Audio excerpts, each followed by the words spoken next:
beloved Mississippi dispatcher dies in a fire that officials say was caused by an oxygen mask. WHLT's Katie Rowe talks to the people who knew him best. He was my best friend. For most girls, their sisters are the best friends, but me and Clarence were best friends. As she holds back tears, Pat Watson remembers her beloved brother, Clarence Lugg, who died early Saturday morning. And I said, "What is equipment?" He said, "Somebody just called and said my daddy's house is on fire." And I said, "Oh my God, I don't hear no sirens or nothing because I just live right down the road, you know." And I jumped up and I said, "I'm going to see." Clarence, her uncle, and her son were all inside the home when the fire started.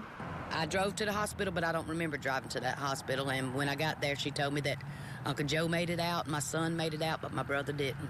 Officials tell us the fire was started by an oxygen mask. Watson's uncle suffered some severe burns, and her son made it out with minor injuries. Clarence spent 20 years of his life working as a dispatcher and spent the last 3 working for the Walthall County Sheriff's Department. Loved his job, and he loved everybody he worked with. Always has. Law enforcement was his life. Besides his family, law enforcement was his life.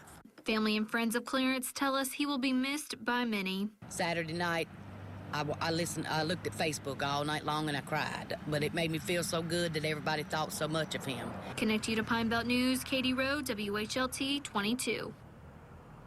The funeral will be held tomorrow at noon at the Colonial Funeral Home Chapel.